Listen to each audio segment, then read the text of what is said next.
अस्सलाम वालेकुम जी। आज जो चीज हम शुरू करने जा रहे हैं पार्टीशन फंक्शन और ताल्लुक देखेंगे थर्मोडायनेमिक क्वांटिटीज के साथ।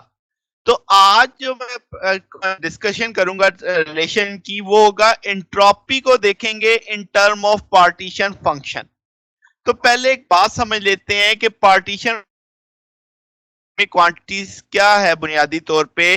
तो जब आप एक दफा पार्टीशन फंक्शन डिफाइन कर लेंगे तो समझे कि आपके पास एक ऐसी मैथमेटिकल मशीन है जिसमें आप वो डालेंगे, वो उसे प्रोसेस करेगा और बाहर आपको क्या देगा, थर्मोडायनेमिकल फंक्शन दे देगा। ठीक हो गया। इसका मतलब ये हुआ कि आपने वो जो डेरिवेशन करनी है, यानी जो आपके कंपोनेंट ऑफ हमारी मैथमेटिकल मशीन के हैं, ताकि हम उससे तमाम जो थर्मोडायनेमिक क्वांटिटीज हैं उनको निकाला जा सके। यानी एक आपका थर्मोडायनेमिक फंक्शन होगा और सॉरी पार्टीशन फंक्शन होगा, जैसे आप देख रहे हैं। आप उससे इंटरनल एनर्जी, आप उससे free energy, pressure, entropy, specific heat, Helmholtz free energy, तो सब निकाल सकते हैं। तो एक इसका मतलब एक बेसिक सा टूल है हमारे पास। तो आज समझते हैं कि entropy in term of partition function कैसे हम डिस्कस करेंगे। ये अगर हम पहले मेन कर लेते हैं तो बाकी सारों को निकालना इससे काफी आसान हो जाएगा। तो पहले समझते हैं है क्या। लेट्स से हमारे पास समझे कि असेंबली है आइडियल गैस मॉलिक्यूल्स की, जिसमें कितने पार्टिकल्स हैं, एन आई पार्टिकल्स हैं, और तमाम के तमाम क्या हैं, डिस्टिंग्विशेबल हैं। और ये तमाम पार्टिकल्स को आपने डिस्ट्रीब्यूट किया हुआ है सेवरल एनर्जी स्टेट्स में, और एनर्जी स्टेट्स को हम किससे जाहिर कर रहे हैं, जी आई से। अब चूंकि एंट्रोपी का मामला है तो एंट्रोपी हमने एस से जाहिर किया हुआ है, के लॉग सिग्मा से हम जाहिर कर देते हैं। तो थर्मोडायनेमिक प्रोबेबिलिटी अगर हम बात करें मैक्सिमम कैसे आएगी, तो एन फैक्टोरियल आपने सम कर दिया है सारी जो आपके जितने प्रोबेबिलिटी थी, यानी G I N one over N one factorial, G two over N factorial over N two factorial, यानी जितने पॉसिबल प्रोबेबिलिटी थी up to N I factorial तक, उनको सम इसलिए बड़े पाई से आपने इसे लिखा है कि आईएथ वैल्यू वन से लेकर आप कहीं भी प्लेस कर सकते हैं। ओके होगी बात। तो ये अब आपके पास एक मैक्सिमम प्रोबेबिलिटी आ गई। अगर आप दोनों तरफ लॉग उठा लेते हो तो लॉग एन फैक्टोरियल, इसको देखा जाए तो पावर लॉग से उतर नीचे आएगी, लॉग जी आई आ जाएगा, और डिवाइडिंग फैक्टर है तो minus log N I factorial. अब लॉग एन आई फैक्टोरियल को या लॉग के साथ कोई चीज फैक्टोरियल में आ जाए तो स्टिरलिंग अप्रोक्सीमेशन हम अप्लाई करते हैं, तो उसका टूल मैंने लिख दिया है कि N log N minus N I आप कह लो। तो वही चीज, सॉरी यहाँ पे मैंने आई मिस कर दी है, तो आपको आई लगाने हैं जैसे मैंने नीचे लगा दिए हैं वैसे। तो अब आपके पास दो टर्म्स हैं, लॉग एन फैक्टोरियल बड़े एन के साथ और एक छोटे एन आई के साथ। तो देखो मैंने ग्रीन कलर में लिख दिया दोनों का पैटर्न, कि यहाँ पे भी मैंने स्टिलिंग अप्रोक्सीमेशन लगा दी, यहाँ पे भी लगा दी। अब ये ब्रैकेट ओपन करूंगा तो नेगेटिव अंदर जाएगा, ये नेगेटिव नेगेटिव के साथ क्या हो जाएगा, पॉजिटिव हो जाएगा, तो इस तौर पे लिखा जा सकता है। अब आप चूंकि तमाम पार्टिकल डिस्टिंग्विशेबल थे, तो हमने सिर्फ अब तक ये पढ़ा है कि डिस्टिंग्विशेबल हो तो बोल्ट्जमैन डिस्ट्रीब्यूशन लगती है, और उसमें मोस्ट प्रोबेबल कॉन्फ़िगरेशन के लिए आप जाहिर सी बात है पहले क्या बनाएंगे, आपने एक पार्टीशन फंक्शन देखना है।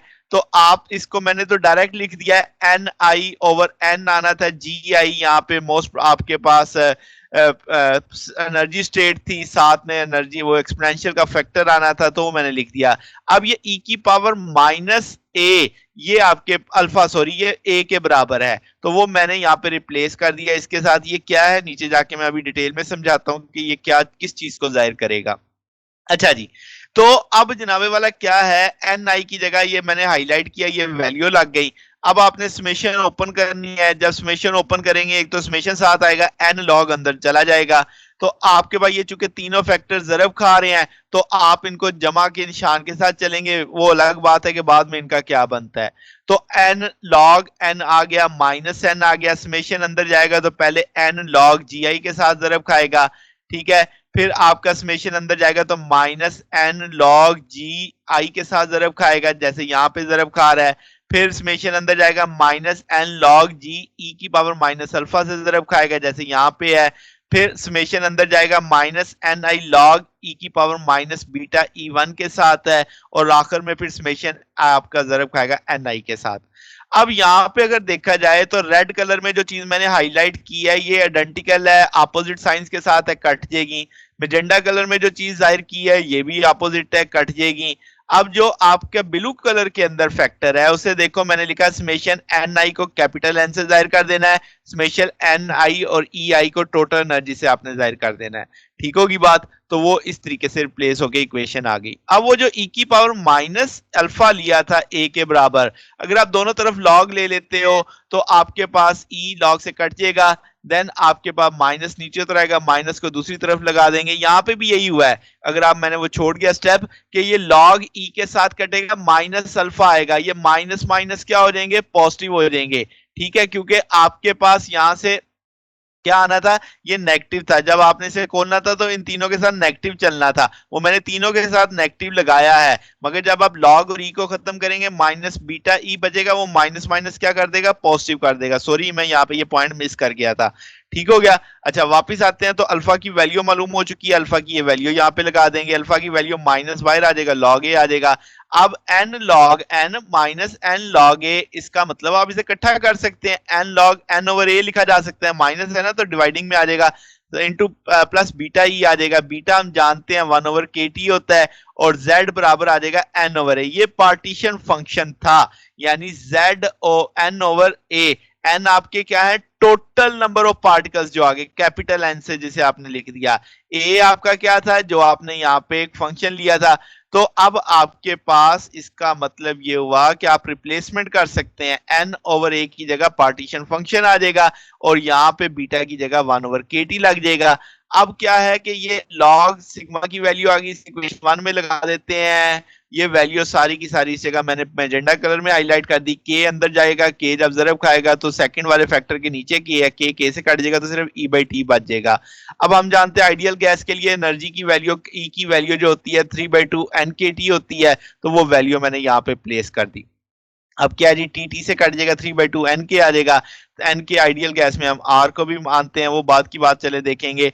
तो K N log G plus 3/2 N K आ गया। तो ये वो जनाब आप अपने एंट्रोपी निकाली है, इसमें यहाँ पे पार्टीशन फंक्शन है। ठीक होगा? तो ये जनाब हमारा पास एक टूल बन चुका है। ये एक्सप्रेशन हमें बताएगा कि आपने एंट्रोपी निकालनी असेंबली ऑफ आइडियल गैस की। ठीक है, तो अब इसी तरीके से हम अदर थर्मोडायनेमिक फंक्शंस को भी बारी बारी एवेलुएट कर लेंगे। वो अमूमन एक ही लेक्चर में सारे हो जाएंगे, क्योंकि उनकी डेरिवेशन कम है। टोटल एनर्जी के अलावा, यानी इंटरनल एनर्जी के अलावा, उसकी डेरिवेशन थोड़ी लेंथी है। बाकी सबकी तो डेरिवेशन छोटी छोटी है। मैं कोशिश करूंगा कि एक ही लेक्चर में सबको डिस्कस कर दूं।